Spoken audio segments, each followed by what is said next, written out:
You're listening to yet another Forever West Old Time Radio Hour. Boy, we are getting settled in. It's starting to feel like a good habit. Is that right, Doss? Absolutely. The routine is becoming routine, right? Yeah. Like it was They just like, welcome well, we'll try to get routine. it on a Thursday, we have to reschedule, and we understand stuff happens, life happens. Mhm. But yeah, this familiarity of meeting up with everybody Thursday, getting a chance to talk to you live, even though we pretty much talk throughout the whole week. But, it's a good feeling. And I love talking about history that I'm passionate about and what everybody else is passionate about. Everyone's here for the same reason and I'm here for it. So Yeah. let's rock and roll. The Thursday evening rolls around. I brew my evening cup of Sanka, and I just settle in and get ready to talk about Pat Garrett or a deputy U.S. Marshal or some other Yeah. outlaw desperado. It's Yeah. good times, and I'm loving everybody being here. I want to thank everybody for listening. This Absolutely. evening, I really hope everybody had a chance to listen live or catch up on our No Casket Long Enough, the death of Pat Garrett, part 1 last week. And tonight will be, I don't even know if this will be the conclusion, Doss, but it'll be part 2 for sure. For sure. Yeah. We discussed that earlier, whether or not we would need a part 3 and possibly, it depends on kind of how much we get through and what kind of cool questions we got to answer and what other path somebody might take us down, based on a question. You never know. So, but there is a lot to cover, and we'll kind of just recap a little bit and then we'll get right into where we are because there's a lot of, facts. And then we're going to get into Pat's death, the preliminary examination of Wayne Brazel, the trial, everything, and a bunch of other little crazy details. And if we get to the conspiracies and breaking them all down, cool. If not, we will definitely save that for the 3rd episode because that is definitely an episode all by itself. You know what I mean? This one has got, conspiracies are longer than train smoke on this one. It just doesn't seem to stop. So at the end of last episode, Pat was in a bad spot. Yeah, Pat's in a bad spot from the for co-signing the loan for future Governor George Curry. Then 7 years later, because that was in 1890, 7 years later, the Albuquerque Bank of Commerce starts breaking down his door, coming at him with notification after notification. He ignores all of them. They are going to seize all his property, all kinds of stuff. But we got W.W. Cox in there who purchased the mortgage from Pat's friend Martin Lohman, which is very important to the conspiracy theories later. We covered all kinds of stuff.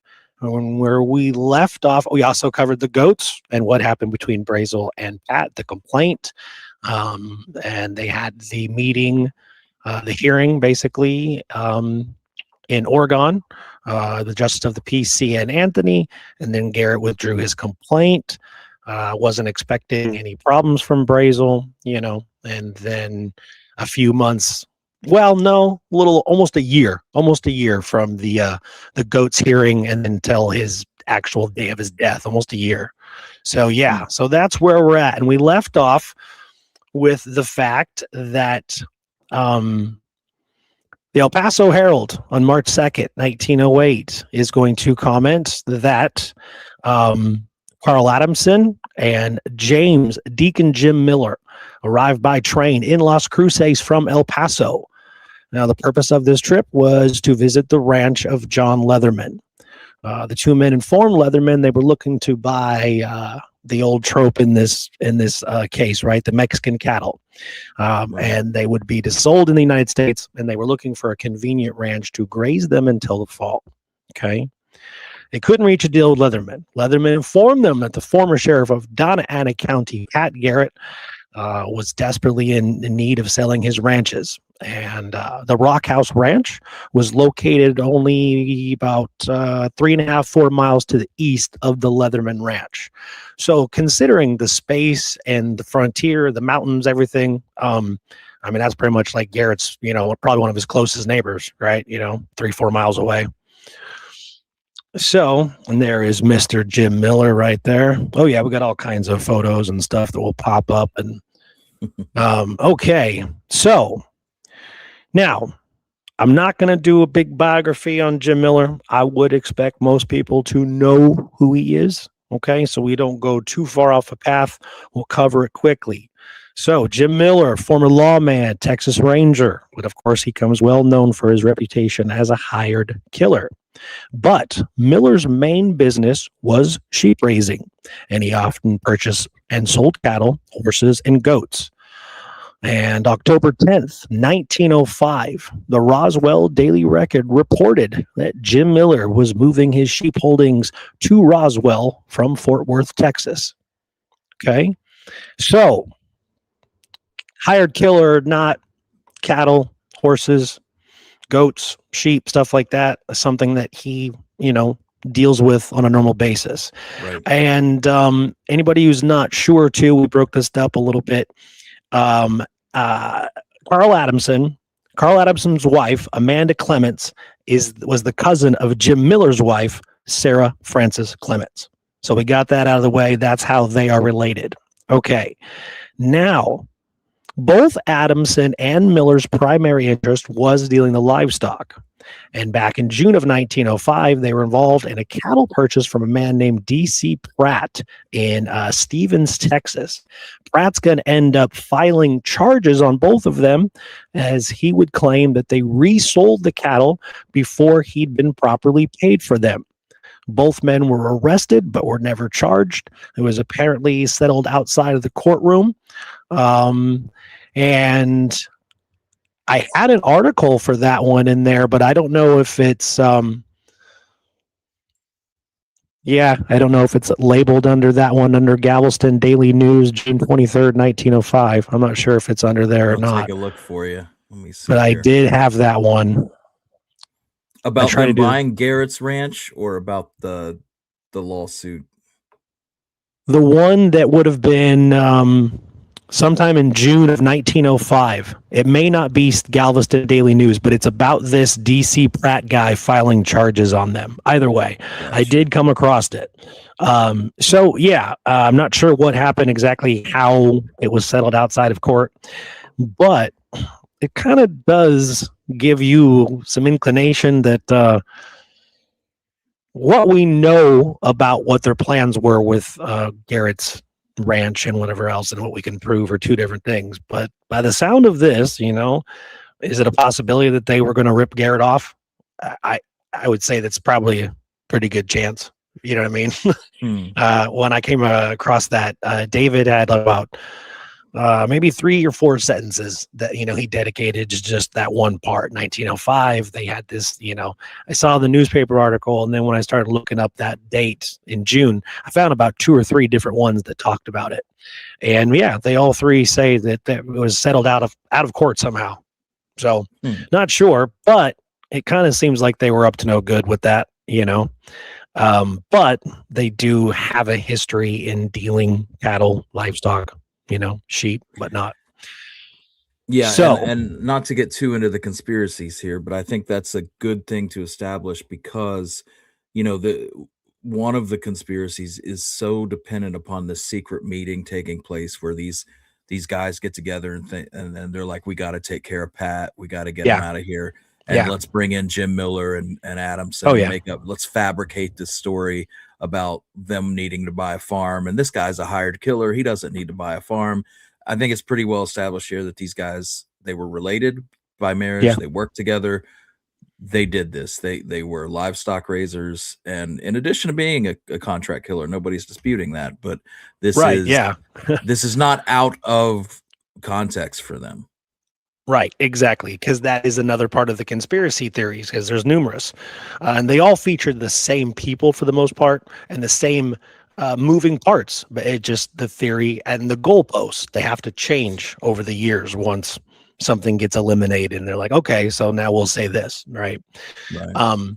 But with Garrett's death, same with kids. There's a lot of just these intricate details that you have to pay attention to. Firsthand accounts, who said this, what time did this happen? How much did he pay for that? But the good thing is it's so much of it is documented, especially with Garrett's death, right? Especially last week. Look at all the financial numbers that we had to look at that were all, you know, pretty easily accessible to find in David's book. And then when you start doing the newspaper articles, you find numerous ones, not just the one that, he might have used for his source or the one that Metz might have used for his source. I found numerous other articles that talk about the exact same events, Yeah. But yeah, and again, we just have all of these things constantly being documented. Okay. All right. So they're going to explore the option. Adamson and Miller, they visit Garrett at his home ranch on February 6th, 1908. Now, it was Adamson's first time meeting Garrett, but according to the Rio Grande Republican, March 7th, 1908, Miller and Garrett reportedly had met several times previous. Exactly how, they do not say. You would think it would make sense, right? Considering Garrett being the lawman that he was, Miller being a former lawman, even if he was a hired killer, he was still a former lawman. So it makes me wonder how much of that might have been true. Right. Now, one thing that I did come across one time, that apparently, I know I had it in here somewhere. I got all this stuff. There it is. Okay. All right. The real Pat Garrett, as told to Eve Ball by Bert Judia, Who Killed Pat Garrett and Why? Also by Robert Mullen, El Paso Historical Society, Volume 2, Summer 1971. So that's what this comes from. Bert Judia was a rancher, okay? And he worked at the W.W. Cox Ranch, the San Augustine Ranch. Okay, so he's going to give us some interviews later in the 1950s, and then Mullen is going to write an article about this. Now, this is the one article that I found. No newspaper articles. They refer to him as Jim Miller. Mullen is going to say in this article, summer 1971, he says that Miller was going by the alias J.P. Turner while trying to perform this deal with Garrett. Yeah. But no newspaper article supports that whatsoever. They refer to him by his name. So again, but I thought that was interesting brought up, because when I saw that, I'm like, well, that's interesting, Mr. Mullen. Like, I haven't seen that before. Where does this come from? I looked at the source and I'm like, okay, even more interesting. So yeah, apparently that's where I found that. And the one you've got up right there, there we go. Yeah, that's the announcement of the lease of the Garrett Ranch. Yeah. And that was actually February 29th, the day he died. That was actually put in there. Yeah, so there it is right there. Proof right there that the ranches are being sold. Yep. Yeah, exactly. So, okay. So they have a meeting and they come to an agreement on or about February 22nd, because the source changed by like a day or so. The source will change, here and there. You know how that happens. Yeah. So Garrett, along with Wayne Brazel, they're going to travel to El Paso. They meet with Adamson and Miller at their hotel, where they were, apparently reached a deal with both Brazel and Garrett. The agreement stated that Adamson would buy 1,200 goats at $3.50 a head. When the contract was signed, the 1,200 goats was the presumed number estimated by Wayne Brazel. Once the goats were off the land, Garrett was free to sell his ranches. The agreed upon amount was $3,000. Okay, that is in the El Paso Herald, March 2nd, 1908, and the Rio Grande Republican, March 7th, 1908. Okay, because one of the biggest problems here for Miller and Adamson is they didn't want goats, right? That was a no-go deal. But they clearly wanted the ranches and were willing to pay the money for them. And again, one of the biggest parts of the conspiracies later on when we get to them, Right. whether or not this was actually going to happen by Adamson and Miller, to me, isn't nearly as important as them documenting everything that they wanted this sale to happen. Right? Yeah. Yeah. Okay.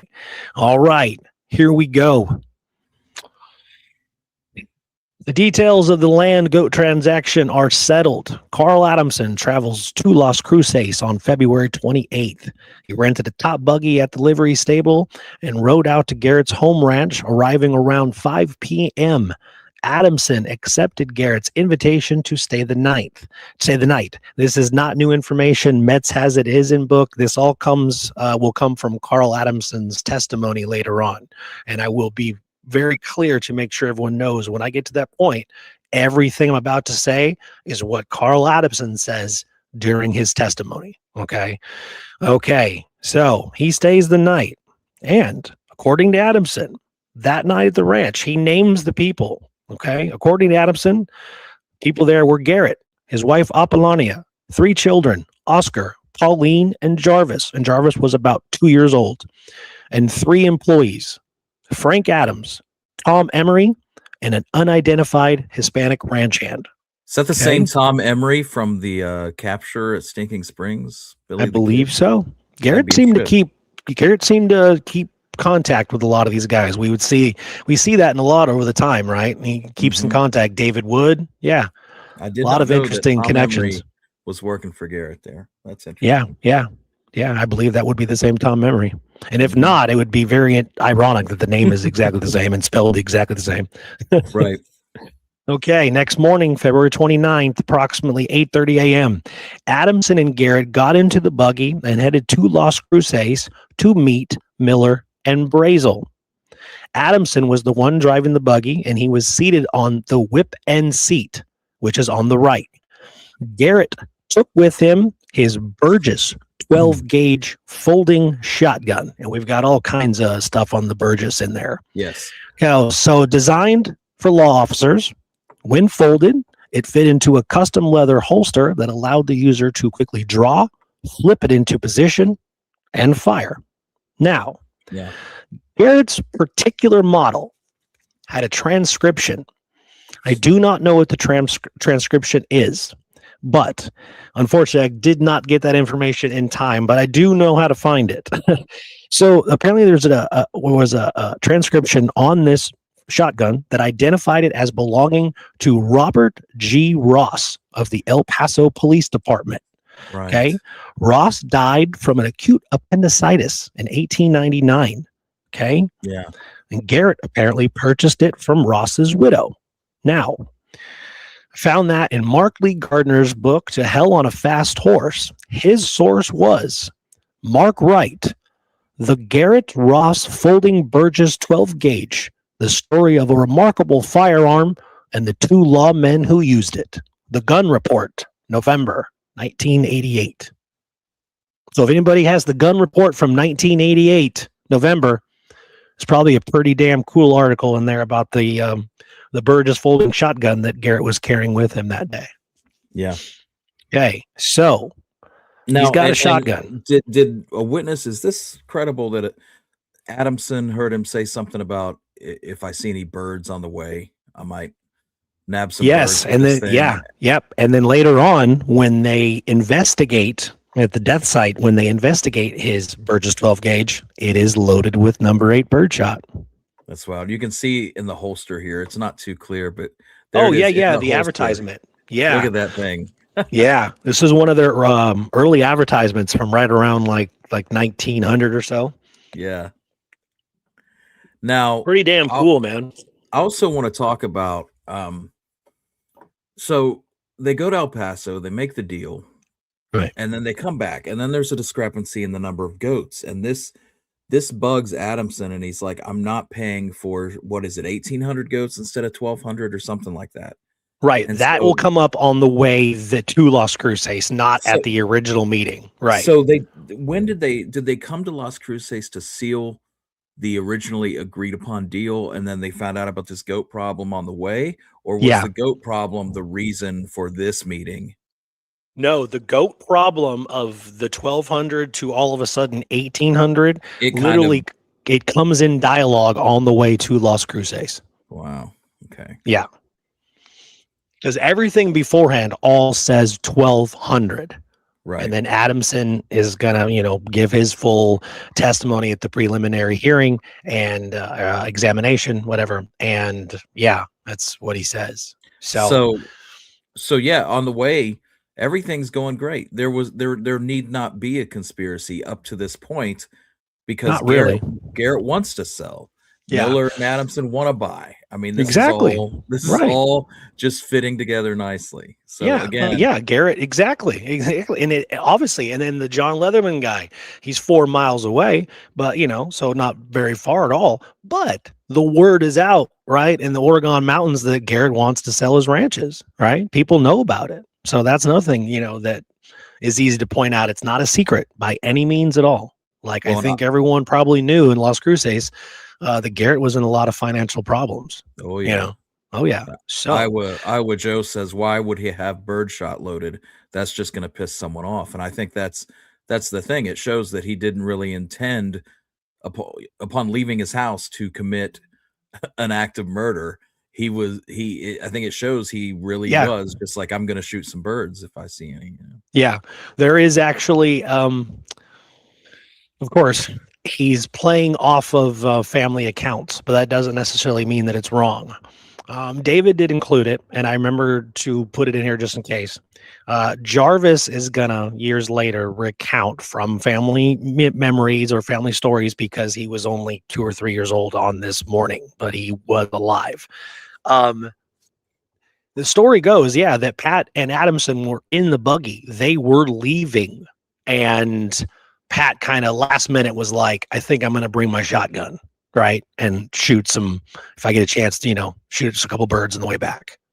Right. It was not something that he was like, okay, I need this with me right now. They were loading in the buggy. They get just a little bit away, just a few feet probably away from the ranch. And he was like, decides to come back and grab it. So again, also not a premeditated type thing. It doesn't seem like. It seemed like it's something that he decided kind of at the last minute, to do. But pay attention to the detail. And this is why I was wondering if we would get through everything, because we got to, address some of these things. So these conspiracies that will come up and we will get to them. But of course, Adamson is just a huge part of the conspiracy as much as Miller is. And look at the detail that he includes. The employees that are there, the children that are there. He even includes another detail. The night he's there, when Carl Adamson stayed the night, he says that Pauline Garrett was scolded badly with hot water when they were doing dishes. Yeah. That's an insane detail to include. Probably just because it occurred to him, just one of those. Exactly. It's not the kind of shit you make up. It's just one of those indicators of authentic witness testimony thing. Okay. Exactly. Now, we're going to cover this more than once, okay? But right now, biggest question, right? Where is Jim Miller? Where's Miller? By numerous documentation, okay? And from what Adamson is going to literally testify, what Sheriff Lucero is going to testify, okay? Everything. So Jim Miller, he arrived in Las Cruces by train around 9 a.m. from El Paso. He was registered at the Park Hotel. Conveniently, the Park Hotel was across the street from the county courthouse where the papers were to be signed with the county clerk. Okay? Yeah. That is in the Rio Grande Republican, July 23rd, 1909. The El Paso Herald, March 7th, 1908. It is also in the Cesario S. Petragon interview by William Kelleher, May 23rd, 1938. William Kelleher papers. We will soon discover that Cesario S. Petragon was a friend of Pat Garrett and was a member of the coroner's jury. He is also going to testify in 1909 at the trial. He is one of the men subpoenaed. Okay? So Miller's not there. Miller is in Las Cruces at the Park Hotel. Okay. We will cover more about that later because he's going to come up, obviously.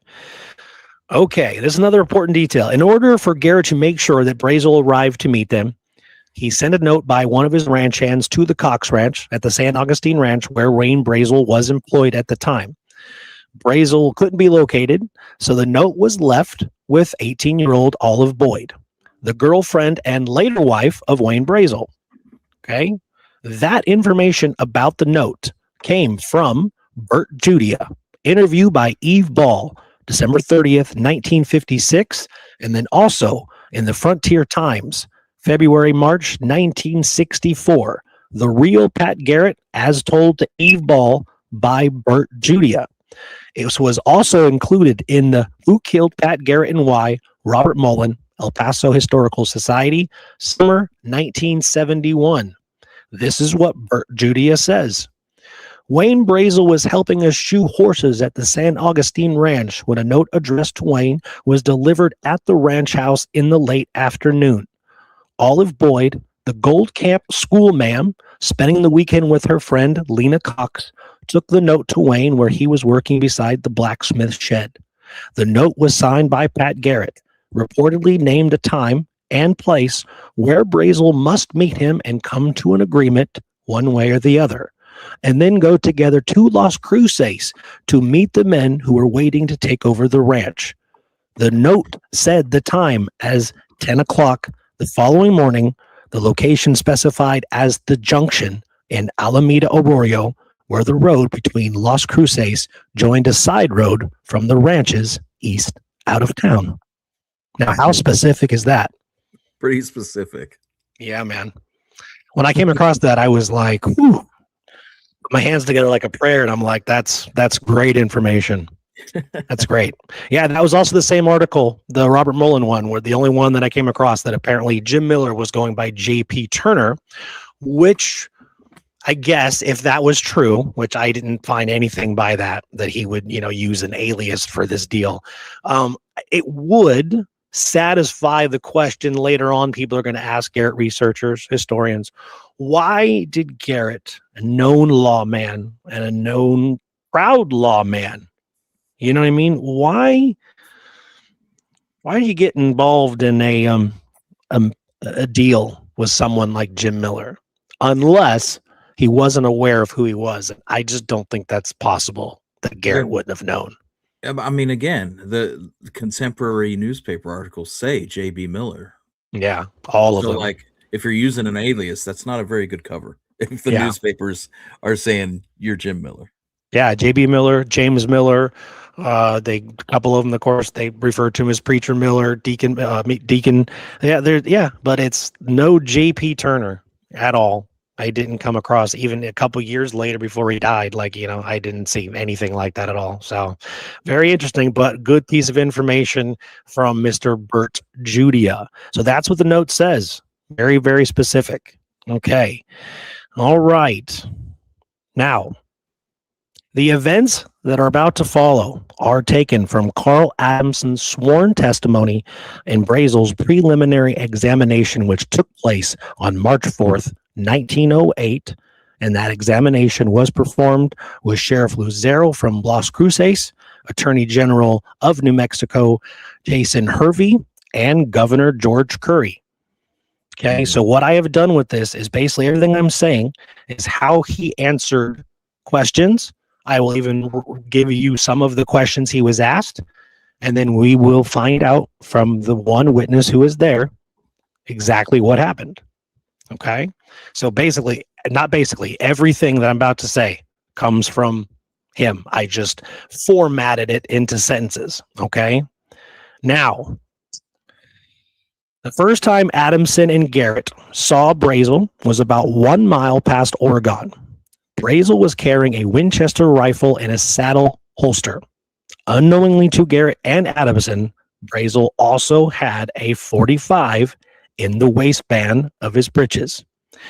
When Adamson was asked what Brazel was doing when they first saw him, Adamson replied, "I think when we first seen him, he was talking to some fellow in the road, and then before we got to him, the fellow started on ahead this way, and we passed him." we're going to have to point out something here.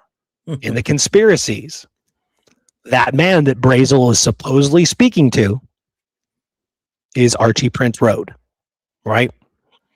Now, we are going to cover that in the conspiracy part, but it's important to note that not one piece of history is going to place Print Road on that road with Wayne Brazel. Now, granted, Garrett does end up dead, but Garrett and Print Road have a past. So, and they would certainly recognize each absolutely. That's one of the first Adamson things. Says that he passes them, the man, right? The other man. Exactly. It's always bothered me that he said, he goes, we saw him talking to a man. Now, whether or not Wayne Brazel and this guy were riding side by side and talking, if they were stopped in the road talking, but yeah, the fact that he says that he passes him, whether Adamson knows Print Road or not, doesn't matter. Garrett sure as hell does. Right. There's no way I think Garrett would not have. At least I hope not, that he would have not recognized that, something was up if he would have saw Print Road out there, right? Oh, it just wouldn't seem right.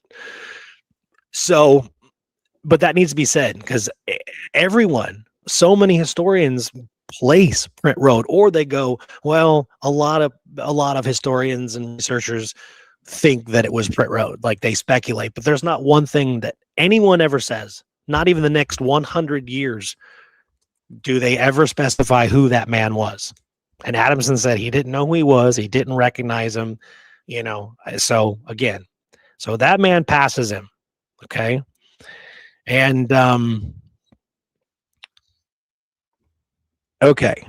And we passed him. All right. Adamson and Garrett passed Brazel on the road, but Adamson testified that when the wagon hit a sandy spot, he'd slow down and then Brazel would catch back up. This went on for approximately 5 or 6 miles. Okay. This is all what Adamson says. At one point, Brazel will catch up with the buggy and a conversation began about the oncoming deal. Adamson said, the conversation came up about a deal I had made with the defendant for 1,200 goats. And then Mr. Brazel then told me there were something over 1,800 goats. In response to the large number of goats, Adamson replied, I didn't know whether I wanted the 1,800 goats or not, and that this might break up the deal for me. The fact is, I didn't even want the 1,200 goats, but I bought them in order to get possession of the ranch Mr. Garrett had leased to Mr. Brazel. When asked what Brazel's reply was, Adamson said, well, Brazel says, if I don't sell the whole bunch, I won't sell none. Or he says, I will either not sell the 1,200 or I will keep the 600 and keep the ranch, or something like that. At this juncture, Adamson said Garrett became angry and said, how do you sign a contract for 1,200 goats when you have over 1,800? Brazel replied that he didn't know how many goats he actually had until he counted. Brazel and Garrett went back and forth, and Mr. Garrett said, well, I don't care whether you give up possession of the ranch or not. I can get you off there anyway. To which Wayne Brazel replied, I don't know whether you can or not. About then, I stopped the buggy to get out to urinate. And when I got out of the buggy, Mr. Garrett reached over and took the lines. And while I was standing there, Mr. Garrett said, well, damn you, if I can't get you off that way, I will another way, and I will do it now. Boom. I will do it now could be considered a threat to someone's life, right? We're going to find that out later, whether it is or not. Okay, remember, these questions are being asked by the Attorney General of the Territory of New Mexico, James M. Hervey. We got a photo of James in there, don't we? Big glasses. I just found it. You're right. Look at that. Yeah, big glasses. Big glasses, James. There he is. No, he's not glasses. Who's got glasses in there? Someone had glasses. He's wearing contacts in this one. Oh, okay. There's James Hervey right there. Okay. Adamson said that Garrett was in the buggy when he made this remark, and Brazel was on his horse. His back was turned because he was urinating.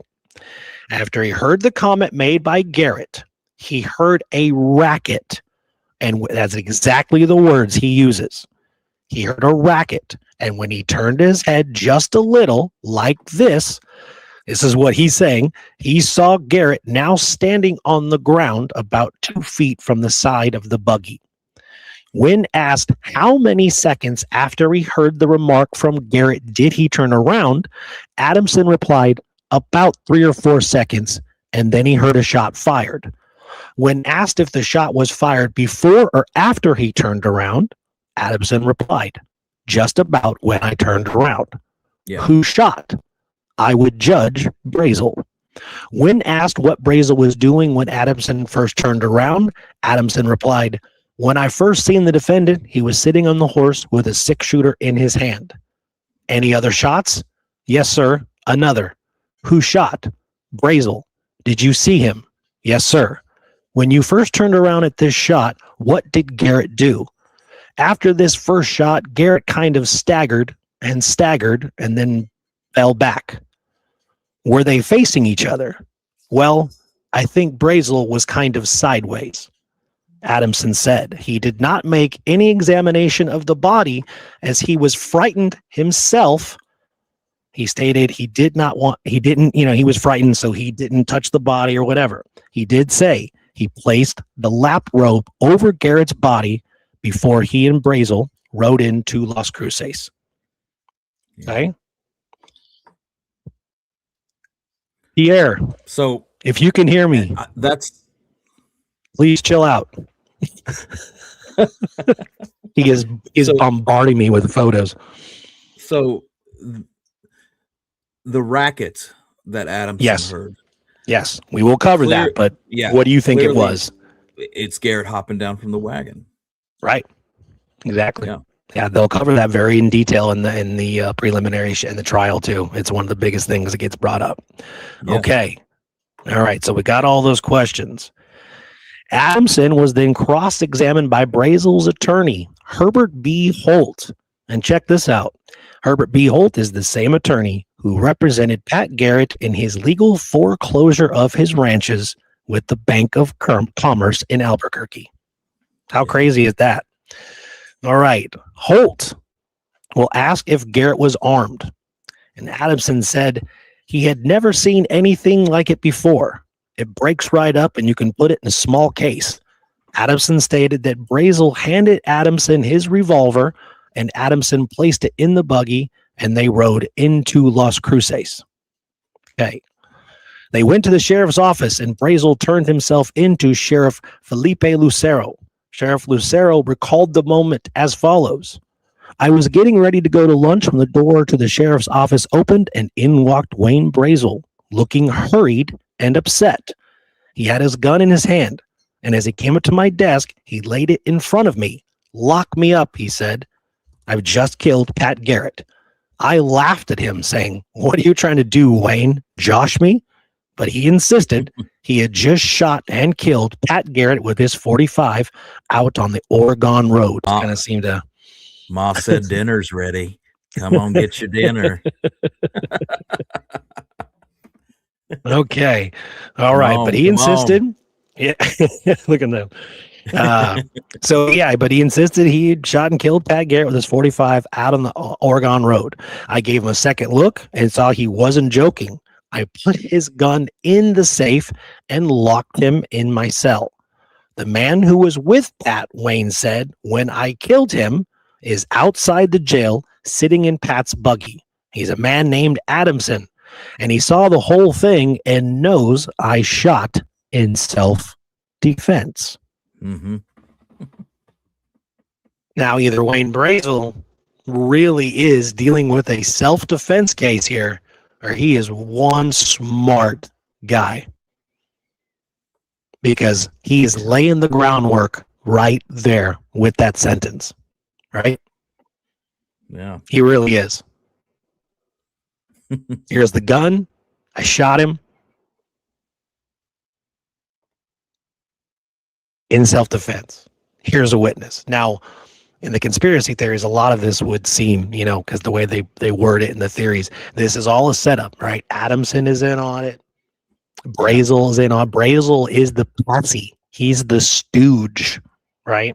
Right. But again, in all of this, there's just too much detail. and the details, like we've talked about this, like with the kid's death, or anybody's death. There's these intricate details that you cannot ignore, because sometimes those small ones really bring the entire picture to life. You know what I mean? Like something that maybe you were missing the whole time in your head visually, and then there's that detail, and it brings it, right to the fold. And also that photo of Brazel that's on there, that was taken in 1907. So just a year before he killed Garrett. Yeah. So right about this time, that's what he looked like. Yeah. Yeah. Okay. All right. So they're in Las Cruces, threw himself in, shot him in self-defense. Sheriff Lucero quickly organized a coroner's jury, which consisted of the Justice of the Peace, Manuel Lopez, and Las Cruces citizens, D.F. Baker, Hugh Clary, Vincent B. May, Cesario S. Petragon, J.F. Satley, and Fay Sperry. These men were chosen because they all knew Garrett well and could positively identify him, similar to the kid, right? I mean, in most cases, like the coroner's juries, because they can help actually identify the person who is dead. Yeah. That's the reason why they're chose. That's the point. So Lucero, the whole jury, everyone we just named, Dr. William C. Field and Carl Adamson rode right back out to Garrett's body. Sheriff Lucero's description of the scene reads as follows. I found Pat in the spot Wayne had described, laying flat on his back in the sand, one leg drawn up, his gun lying near him. We could plainly see the wheel tracks of the buggy and the impression of the horse's hooves in the sand, the depressions they made when they plunged at the sound of the shots. I trailed the tracks back for about 2 miles and saw where the horse Wayne had been riding joined the buggy at the old chalk hill. It was plain to see the team and the horse had been walked side by side. The men were apparently talking together as they rode. Okay. So there's also going to be talk later on that it just wasn't investigated enough, right? It was really lax. And I don't feel like that's the case. I feel like there's a lot of information. And I think they did a lot of great investigation, to make sure that all of these things lined up. And I think that's something that should be noticed, is that anything that Adams says about the way Garrett's lying in the sand, the way the gun is, anything, those wheeled impressions, those wheel tracks they're gonna prove whether he's lying or not. Yeah. You know what I mean? If they go there and those tracks don't line up with how Pat's lying on the ground, anything, I mean, that would have been noticeable. And look how many sets of eyes just went back out to the death site. Right? Yeah. So you got a lot of people saying that. Okay. They're going to return to Las Cruces. The coroner's jury report will read, we, the undersigned, Justice of the Peace, and grand jury have attended the investigation of the body of Pat Garrett, who was reported dead within limits of Precinct 20 of County of Donna Ana, Territory of New Mexico, on about 5 miles northeast of the town of Las Cruces, and find the deceased came to his death by one Wayne Brazel. Okay. And there is a copy of the coroner's jury.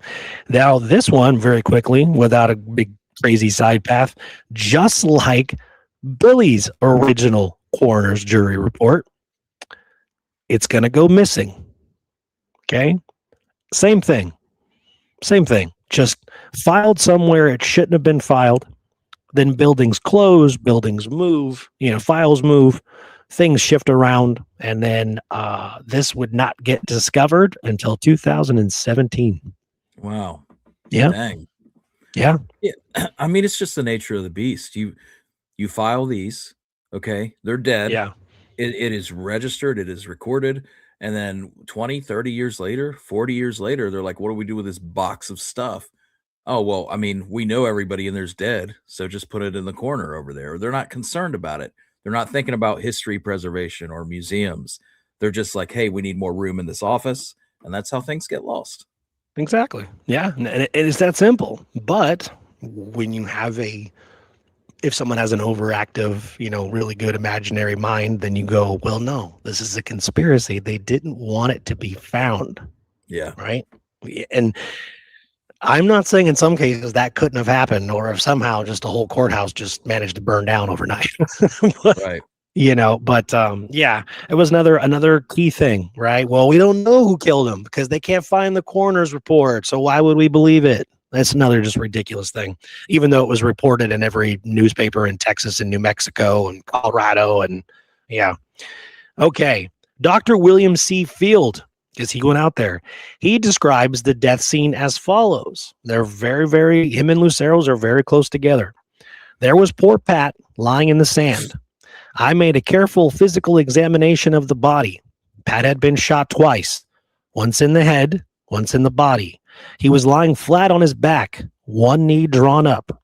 His clothes were open and disarranged, showing that he had gotten from the buggy to relieve himself at the time he was killed. Let's remember that, please, because we're going to cover. I have an entire 3 pages of notes dedicated just to the trousers being undone, whether or not he was urinating, because that's the biggest misconception of the entire death. One of the linchpins of the conspiracies, really. Absolutely. Right, exactly. It holds it all together. Yeah. Okay, so he says that, right? But let's take in consideration there that, granted, he's a doctor. He's examining the body. And then he's saying that his clothes were open and disarranged. It's a little ambiguous, right? It's not exactly saying his button or his trousers are unbuttoned. Mm-hmm. He's saying open and disarranged. And then he's just going to jump right to the conclusion that it's showing that he had gotten from the buggy to relieve himself at the time he was killed. He had taken the glove from his left hand, but a heavy driving glove was still on his right hand. I couldn't help but ponder on that point. It would have been difficult handling a gun with that glove on his hand. Pat's gun lay parallel to his body about 3 feet from him. It was a shotgun, the kind he generally carried, broken and in its scabbard. It lay without any sand kicked up around it. Now, when he says there's no... like this guy is... It's like he's really trying to give some conspiratorial things, isn't he? I was kind of wondering the same thing, because this is where it starts. This is the hiccup. There's no sand kicked up around the gun. There's no right, and I have to point out, it's just an observation, not an attack or nothing, but because it's a fantastic book, but on this particular detail, it lay without any sand kicked up around it. In his amazing book, To Hell on a Fast Horse, on this exact subject, Mark Lee Gardner will say, because I have it right here, in quotation marks, Mark's going to say, this would imply that the gun was placed there. Right, that's exactly because there's no. That's exactly what he says. Yeah. So that's again, that's not what he's saying. He's giving a detail, but the button trousers, clothes open, disarranged. Those are the things that we need to really remember, especially about Dr. William C. Field's, little testimony there. Now, the El Paso Sunday Times, March 1st, 1908. So literally, since it was leap year, that'd have been like the very next day, right? Because there was no February 30th, there wasn't 31st. So you have March 1st. One of the first reports on Garrett's death from the El Paso Sunday Times was very similar to Lucero and Field's accounts. The body was laying on its back, the arms outspread. The shotgun, loaded with number 8 shot, was lying 3 feet away, and the trousers of the dead man, it is said, were unbuttoned. So, do you think that the March 1st El Paso Sunday Times source for them saying it is said were unbuttoned came from Dr. William Field? Or do you think, because there's no other account of someone saying, yes, his trousers were unbuttoned? Right. We're going to cover that. Just how many times people, his body was seen before going into Las Cruces, once it was in Las Cruces, and there's nothing by anyone ever, only the doctor. And then there's this one March 1st. Did Fields visit the body with the coroner's jury when they went out there? Yes. Yeah. I mentioned that. So yeah, he was there. He's going to go out again. I don't listen to this stuff. James, you just, damn it. You cracked me up. And it was like, that's funny. Okay. Yeah, but yes, he did. He's going to go back out again too with James Hervey and Adamson the day of the preliminary hearing thing, right? He's going to go back out there again. It just doesn't make sense because you've got Lucero and others who are like, they're diagramming the wagon tracks and the horse hoofs, and I don't feel like any of those people would fail to mention, like, hey, he was in the middle of taking a piss, his trousers were unbuttoned, the gun holster, the dirt was not kicked up. Like, why is it only this W.C. Fields guy who is like really pushing this? It's very odd. And I mean, and further, when Hervey comes on the scene, Hervey is looking for a conspiracy. He doesn't feel like it lines up. He's looking for a reason to make this not add up, and not even he does it. Because he definitely had some problems with Adamson's testimony, right? And he had some questions. Yeah. Is it, if you listen again, it's kind of become very useful lately. If you go back and listen to the Sophie Poe interview, she talks about the death of Garrett and she gets a ton wrong, right? She's an old lady. Right. It's all hearsay. But when Fred Mazzula asks her, what do you think? Who do you think killed Garrett? She said, well, Hervey told us it was Wayne. He said, so like Hervey was friendly enough with the Poes, and he didn't even tell them for Sophie to recount years later that, hey, this was weird. Hervey, who went there looking for a conspiracy, was like, nah, Wayne shot him. So, I mean, so odd. It is odd. And there's so much more too, Okay. All right. Once the investigation is complete, Garrett's body is taken to Strong's undertaking parlor, arriving around 3 p.m. Reverend H.C. Strong had to order a casket long enough for Garrett's body, as one could not be found in Las Cruces that would fit him. It was ordered from Nagley and Castor in El Paso. The casket arrived the next morning by train. Okay.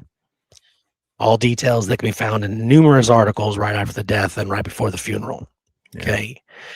Dr. William C. Field, who went out to the death scene with the sheriff and Adamson, and he's also going to be the one who performs the autopsy. His findings are as follows. Later at the undertaking parlor, I made an autopsy on Pat. He's been shot twice by soft-nosed bullets from a .45. One shot hitting him in the back of the head and emerging just over the right eye.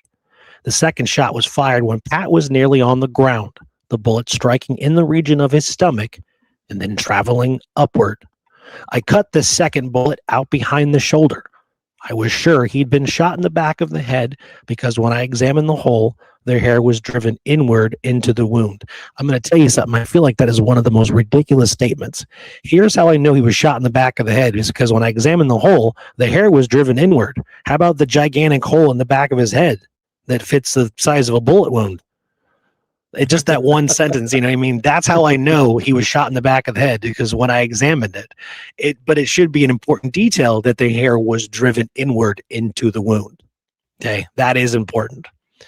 Okay, now the first bullet that goes through the head, which would have been at the death scene, was never found. Now, that could be another question, right? That could be another question. How does Field know if he only has one bullet? He cuts one bullet out from behind the shoulder. He doesn't. I mean, it's one of the things the conspiracy theory brings up is, how does he know that they're both from 45s if he only has one bullet?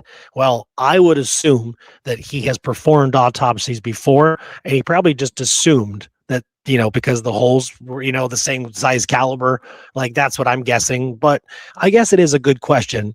They never recovered that bullet that went through his head, and out his eye. So if they didn't recover it, how does Field know that both bullets came from a 45? Because one of the theories, conspiracy theories, of course, is that he was shot with a rifle, right? From a distance. He was sniped with a rifle. I have literally heard those words. Sniped with a rifle. Okay. Bang, bang, bang, bang, bang. Bang, bang, bang, bang, bang, bang. All right. Now, this is important. This comes from David G. Thomas. This is perfect because I could not have even tried to say it better myself. Okay. I can picture it, but David, it just nails it right on the head. Okay. So, bullets never found. In his book, Killing Pat Garrett, Murder or Self-Defense, author and historian David G. Thomas lent his opinion on the doctor's analysis. Thomas stated that Dr. Field's description of Garrett's head wound requires that Garrett's head be turned away from the shooter and tilted slightly at the moment the bullet entered the back of the head, which requires a gun held at or above head level, considering Garrett's height, as would be the case if fired by a man sitting on horseback. The description of the second wound suggests that Garrett was in the air, falling backwards, more or less parallel to the ground, when hit by the second shot. I think that's a perfect analysis. Pictured here is David Thomas at the Yep. death site of Pat Garrett. That's a great photo. And you know when that photo was taken? The weekend you and I were in Lincoln. Yeah, wow, okay. Yep, that photo right there. He just come to Lincoln from there, hadn't he? Yeah. And that's not like he gave me a copy of the photo or it was online or whatever. That was in the Las Cruces Bulletin, August 3rd, 2023, because they did a little article piece because he went out there. Remember with Garrett's great grandson? Yes, we met him. Scott Davis and Owen Davis. Yeah, David took him out there and looked at the original site, and they snapped that photo of David. And I'm like, man, that's such a cool photo because that was what David was wearing. That was the outfit he was wearing when he was in Lincoln talking to me. Yeah. So yeah, it's a great photo. Great photo. Yeah. There's the original death site. And yeah, David's analysis of the autopsy, I feel, is dead on. I mean, it's exactly what, and you think it all happens in seconds too, right? It's a moving consequence, right? Just of Colin asked 2 shots from the rifle before he hit the ground, and no, that's Wayne shot from his pistol. Yeah, no, I was saying we'll get to the conspiracy, but one of the conspiracy theories is that the shot in the back of the head was with a rifle, and that the shot in the stomach that traveled upwards was with a 45. But again, there's no reason for it. That's the biggest thing. I mean, if Wayne's going to shoot Pat, why do we have a shooter in the bush? You know? Yeah, exactly. And you had also said something too, is like, why does there need to be all this conspiracy about, well, okay, Wayne's a patsy and whatever else. Well, if Print Road or somebody else wanted to shoot Garrett, he could have just used, like you said, same story. Just put Brazel and Adamson as the witnesses. There's not a whole lot of reason to go through all of it. Yeah. Okay. Now, we've got a lot of other more articles and stuff. We're right at 5 o'clock. Let's keep rocking. After the murder of Pat Garrett on February 29th, 1908, Wayne Brazel was being held in Las Cruces jail, but without formal charges. So on the morning of March 2nd, to ensure he would not be released, Dudley Poe Garrett filed a complaint with the sheriff charging Brazel with murdering his father. That was just in the newspaper articles. Okay. March 2nd was the original date for Garrett's funeral. However, it was postponed when Apollonia Garrett received a telegram from Pat's brothers in Louisiana. They were told her they were coming to see their brother put to rest. On March 5th at 3 p.m., with John and Alfred Garrett in attendance, Pat Garrett's funeral was held at Strong's Undertaking Parlor in Las Cruces, New Mexico. The El Paso Herald, March 5th, 1908, reported, "The features are only slightly discolored by the concussion of the fatal shot. The only evidence of the deceased met a violent death being the small bullet hole through the left eyebrow, a little to the left of the center, and the swollen and blackened condition of the flesh surrounding his eye. His heavy iron gray hair is combed back from his forehead, showing the clear-cut features of the fearless fighter in all of their rugged strength." Okay. So that comes from his actual funeral. Okay. And at the funeral, the eulogy was an essay by Robert Ingersoll, who was Correct. known in that time as the Great Agnostic, Yes. and a lot of people said, and there are newspaper articles that talk about this, that this is proof that Garrett was an atheist. Right. But now Ingersoll was not an atheist. He coined the term. Well, he didn't coin it, but he used the term agnostic to separate himself from atheists and from what he called theists, and kind of just went in this middle road of like, we don't know. And but the newspapers were like, this is proof that Garrett was an atheist. And then his friends were like, no, he believed in God because he was an elk. He was in the Yeah. fraternal lodge and he had to confess belief in God and he wouldn't have lied. And so there was that huge debate going on around that time with Pat's religious inclinations too, because of that eulogy. Yeah, I've always been aware of that part. I just avoided that, part together when it came to his death. But no, that is very interesting. What kind of hornet's nest that decided to stir up, with Pat being, because then they would start talk about it in articles, and then there were people that were coming out defending him, saying, Pat's not, that's not true at all. But very interesting that even like at his funeral, people are Yeah. like questioning him even more. Like, I don't know. Okay. All right. So we just read the funeral. All right. So Brazel is going to plead not guilty, right? Claims self-defense. We're going to talk about a little more about Jim Miller. Okay. So where has he been this whole time?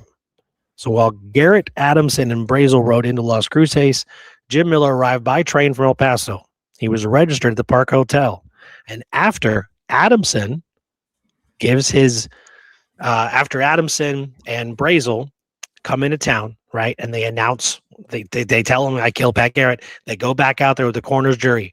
When they come back from the death site and into Las Cruces, okay, Sheriff Lucero and Attorney General Hervey go to the Park Hotel. They find Jim Miller in his room, and according to the hotel staff, he never left. He was there the whole time. Then he was instructed not to leave. Okay. So Attorney General Hervey and Sheriff Lucero instructed him not to leave Las Cruces in case Hervey wanted him to testify during the preliminary examination, which would take place on March 4th. Okay. So Miller is in a hotel room even the next 3, 4, 5 days afterwards. Okay. Because he's instructed not to leave. Okay. All right. March 4th, 1908, the El Paso Herald commented, Jim Miller was still in Las Cruces at the Park Hotel, as told by Sheriff Lucero.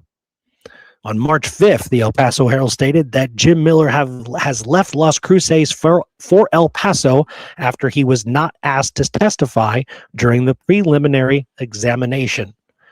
Now, a Las Cruces citizen reported to the El Paso Herald that Miller had also been seen in the county courthouse on the morning of the 29th, which, of course, we mentioned earlier, the courthouse was conveniently right across the street from the Park Hotel, and that's where they would have signed the papers for the deal. Okay? Yeah. Now, he's gone, all right? Miller leaves Las Cruces after he's told he doesn't need to testify. He has nothing further to do with this. Nothing. Okay. He just goes on and gets himself killed. Yeah. Elsewhere. Everyone who thinks, okay, no, wait, what about this? No. He's not asked to testify. He rides out of Las Cruces, goes back to El Paso, does what he does, and of course, Jim Miller, along with 3 others, are lynched in Ada, Oklahoma, on April 19th, 1909. Okay. So he dies less than a year later. Wow. Okay. He has nothing further to do with any of this at all. He's done. Okay. So everyone that wants that big conspiracy to be solved, as far as I'm concerned, it's solved. And there was nothing ever to put Jim Miller out on that scene in the first place. All right. But we'll talk about that in the conspiracy part. Okay. We will definitely talk about that because I've got it all in here, broken all down by different historians, ones that are in favor of it, ones that are not in favor of it. This is pretty interesting on both sides. So Miller's gone, he leaves. And Brazel's trial, originally scheduled for October 23rd, 1908. It's going to be postponed all the way until May of 1909. Jim Miller was subpoenaed to testify at the trial itself. Okay, he was subpoenaed. However, the subpoena was canceled when they find out that he had been lynched. Okay. So they're like, oh shit. Well, Jim can't be any help here. So, and I don't think they were really concerned with anything that he could have given them, to tell you the truth. I don't think Just they were at details of all. the contract, I think. Pretty much. Yeah. I think all he would have done is just solidify and, correlate everything that Adamson and Garrett had already done. You know what I mean? Like, I don't think that it would have really made a difference, in my personal opinion. But okay. So March 4th is a big day, right? Preliminary examination. Now, Hervey does have some questions about Adamson's testimony, because there's one thing that doesn't get solved. It's perfect, very convenient, right? He's not looking when the shot hits Garrett in the back of the head. He turns and sees Garrett staggering, right? Right. That's obviously very convenient. And there's a lot of issues, or at least Hervey has some problems with this. Okay. He wants to know why that, it's just odd to him. So he's going to take Adamson back out to the death site again and ask to give his testimony about what happened once they're out on the damn road. He does it again, gives his testimony again, and does not differentiate from any other testimony that he gives. He gives the exact same detail by detail each time. Adamson ends up giving this testimony like 4 times. Okay. So Hervey and Dr. Field take Adamson back out there on the 4th. And once again, he reiterates the events to Attorney General Hervey. This is 4 days after the killing. Okay. Now, what happened in that 4 days? Apparently, any reports of rifle shells that were found or ambush nests that come up later in conspiracy theories, well, there's no proof of any of that either way. However, it's just easy to say, yeah, we're out in the Oregon mountains and we found a rifle shell. Oh, like, because that would be really, really odd. Right. No, it's not. But it's also 4 days after the killing, right? So at that point, he's already been about to be buried the next day. I mean, you know what I mean? At that point, they've already examined the scene for what it is. So anybody who comes around years later and go, oh yeah, but there was a rifle shell found about 30 or 40 feet from where Garrett was. So that's all I have to say to that is, so what? Is that match up with the autopsy report? No, it doesn't. Does it match with the fact that Wayne Brazel gave a 45 to Sheriff Lucero when he turned himself in? And Lucero, confirms that? There's just too many things there that line up for you to go, well, I found a rifle shell, so you need to question it. No. Yeah. I mean, that's what everybody else, at least the conspiracy theorists. And with Garrett, man, I swear the conspiracy is even stronger with Garrett than it is with the kid. I'm telling you. Well, I think it just builds off the kid. I think it folks want Garrett to reap a reward that is just as conspiratorial as they see the kid's death. And so that there's that need for this to be something more than it is. Right. Well, and I just wanted to point out, like, it was 4 days later, right? But still, there were 2 visits to death site by numerous people, including the jury, Dr. Field, Lucero, Adamson, Hervey. If something had been different at the scene compared to what Adamson had told them already, and from what everyone had seen with their own eyes, I feel like it would have been corroborated by other people. Well, again, this Hervey, this is the Attorney General of New Mexico, right? He doesn't go investigate every murder. He has friendly views of Pat Garrett. He wants to look into this. He thinks there may be more to the story. He is there. He brought Adamson to the scene afterwards to again tell his story, all because he wants to find something more there. So this isn't just neutral investigators. It is not investigators who want to cover something up. Hervey, at least in Hervey's case, this is a guy who wants to find the truth, and he's there to find it, specifically kind of disbelieving Brazel's initial testimony, and he doesn't find anything. Yeah. The testimony's consistent. Why the conspiracy theories. I understand why they exist on the surface. This one, man, you look at it on the surface, there's a lot of weird shit here. I get it. But they all fall apart at some point. And it's the same thing with here. Like everything that tries to be put into the history and mixed around and, Yeah. dirty it all up and muck it up And is easily debunked. It's easily debunked. Yeah, and it's easy to tie this one instance in to all of the feuding that Garrett had going on with Print Road, with his business dealings with Cox and Brazel, and it's easy to read this in, and it is certainly very easy to tie this to the Fountain murders, and so the soil for conspiracy is there. Right. But it's just when you really dig into it, and when you look at everybody's motives, when you look at everybody's ambitions, Yeah. you see it really lines up the way it looks like. Yeah. And that whole Print Road, W.W. Cox, Oliver Lee, the Fountain murders, a lot of that is also embedded in the fact that Cox and Miller, they're all related, right, through marriages and stuff. So you get this long legacy of family, and everyone's got their own stories and stuff. So, yeah, very interesting. Very interesting. Okay. All right. Now, let's bring up something. So, that being said, both men saw the dead body and the scene afterwards. If the body and the crime scene had somehow confirmed the March 1st newspaper report that Garrett's trousers were open, I kind of feel like the Attorney General of New Mexico, James Hervey, would have asked, right? I think he would have asked. Remember, Adamson said that after Garrett threatened Brazel, after these words passed, I heard a racket, and I just turned my head like that. And when I turned it, Garrett was standing on the ground. Harvey asked him, then you heard the noise or racket immediately followed by the discharge of the pistol? Adamson said, all that happened almost all at the same time. How long after the first shot did you hear the second shot? About as fast as it takes a man to cock a pistol. Yeah. So boom, boom, right? Bang, bang. Yeah, exactly. Yeah. And okay, all the same time. All right. So what was the racket or noise made? It was clearly Garrett's gigantic figure climbing out of that buggy after he threatened Brazel, right? Yeah, and again, just like the scalding of Pauline the night before, this is a detail that I don't think Adams would make up. He called it a racket because that's what he heard.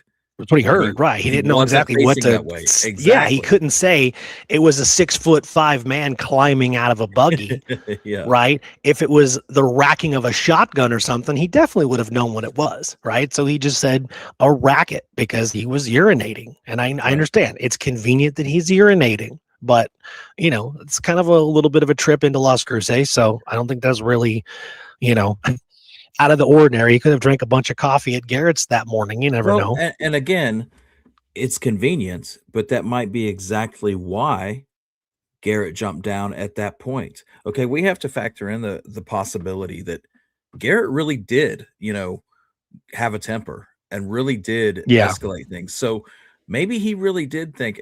There's a detail that directly contradicts that he was outside the buggy and urinating, right? I mean, that's kind of how I look at it. Nobody said Garrett was urinating. Right. It's just something that has taken a hold from the social media masses and all the authors that said it beforehand. I mean, so many of them, even if they fully believe that Wayne Brazel did shoot him, kill him, stand trial for it, there's just so much about the urinating. About, because everyone says, yep, Pat got his karma, right? We've heard that. I've heard it a million times, probably in the last 6 months alone. It's karma, right? Got shot in the back of the head while you were taking a piss, right? You deserve it, right? But it's been a misconception the entire time. And there's even more to cover about the stuff. And, I figure we'll stop here in a few minutes and we'll have to come back because there's so much more. Well, and I think maybe we should, because a few people in the chat are saying it's lagging for them. So maybe there's something going on with the YouTube servers or with StreamYard. I can hear fine. I can hear you Yeah. fine. So yeah, it would be a good place to stop coming up soon, and maybe it'll be a better stream Yeah, next I mean, time.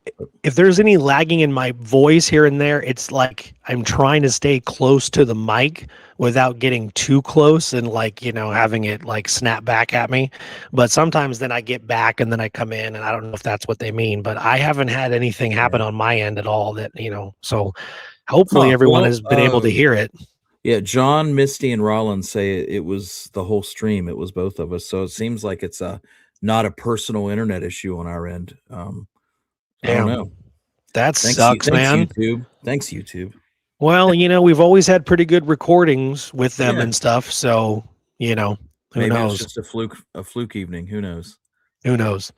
Okay. So, and after Garrett climbed out of Oh, the buggy, huh? sorry, man. Just to clarify, Susan said, or Misty said it was the same on another stream she was on earlier. So, huh. Oh, so you two could just be having some problems today. Well, I Yeah. just feel better that it's not us, right? Yeah. Well, hopefully everyone can make out what everything says. If it gets too bad, then who knows? Maybe we'll have to re-record it. You never know. Like Bon Okay, Jovi split. said, save your ticket stubs. We'll figure something out.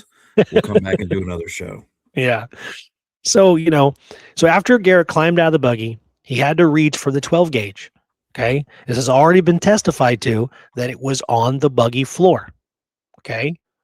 So when Garrett reaches for the shotgun, he turns the back of his head to Brazel, which lines him up perfectly in Brazel's sight. Okay. And Adamson said that Brazel was more sitting sideways, right? So he was more sideways, not face to face, not directly behind him or face. Yeah, he was at an angle. Well, he says sideways, but if he's sideways, then you're going to think, okay, he shoots at an angle, causing the bullet to merge over the right eye. Mm. So Yeah. at the end of the preliminary hearing, Judge Lopez ruled that Brazel be held trial for murdering Garrett, and Herbert B. Holt asked for a bond for his client Brazel, and Lopez recommended $10,000.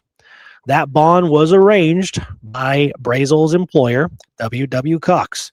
He solicited $1,400 from 7 different sureties, while one was for $1,500. Okay. The El Paso Herald, March 5th, 1908, reported Cox had no trouble raising that amount. He could have easily raised $100,000. It was the desire of Mr. Cox that the bondsman should be selected entirely from among the desire that the bondsman not be selected entirely from the cattlemen of the section, as he did not want to create the impression that this was a cattleman's fight. For this reason, he selected the bondsmen from the merchants, physicians, farmers, and cattlemen of the county. But man, what a pool of folks to choose from who were willing to go bail for Wayne Brazel. For Brazel, I know, very interesting. Yeah, very interesting, and it makes you wonder: is W.W. Cox that powerful? He was. He had a lot of power, a lot of money, but was Wayne Brazel just liked by a lot of people? And Pat Garrett kind of disliked by a lot of people. Disliked. And how many people did Garrett owe money to at this point? Man, some big name many people, right? And then you figure all the small name people that were just like close friends or something. Maybe his neighbors that lived locally in Las Cruces that he was borrowing money from. There's all the ones we don't even know about. That's right. So yeah, Garrett's funeral, March 5th, 1908.